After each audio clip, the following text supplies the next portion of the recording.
কেন কিসের জন্য? আমরা তো হারিয়ে নিয়ে যাবো। হারলে আমি যদি শপথ দিতে যেতাম তাহলে আমি রেজিগনেশনটা করতাম। এখন তো কোয়েশ্চেন ডাজন্ট অ্যারাইজ। জোর করে দখল করে যদি কেউ মনে করে যে আমি কি রেজিগনেশন দিতে হবে, নো, নট দ্যাট।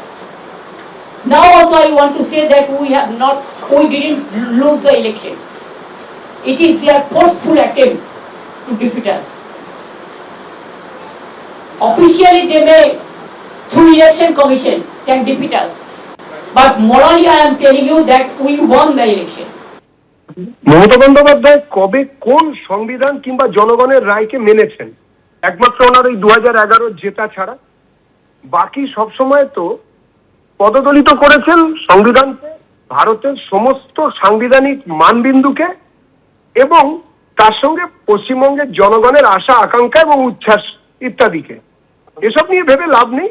7 তারিখ অব্দি আছেন ওনার মেয়াদ, এবং তারপরে উনি ইস্তফা দিন বা না দিন ব্যাপারটা একই দাঁড়ান।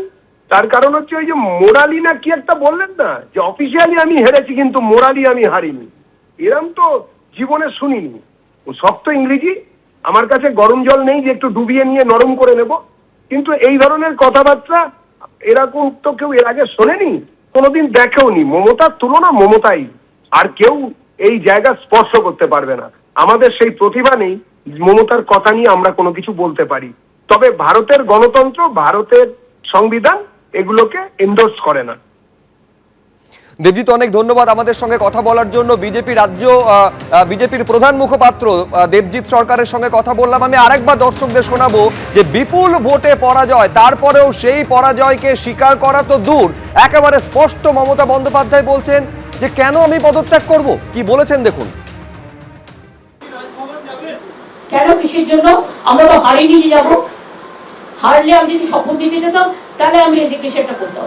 এখন তো কোয়েশ্চেন ডাজন্ট অ্যারাইজ। জোর করে দখল করে যদি কেউ মনে করে যে আমি কি রেজিগনেশন দিতে হবে, no, not that. Now also I want to say that we didn't lose the election. It is their forceful attempt to defeat us. Officially they may, through election commission, can defeat us. But morally I am telling you that we won the election. ABP Ananda, এগিয়ে থাকে, এগিয়ে রাখে।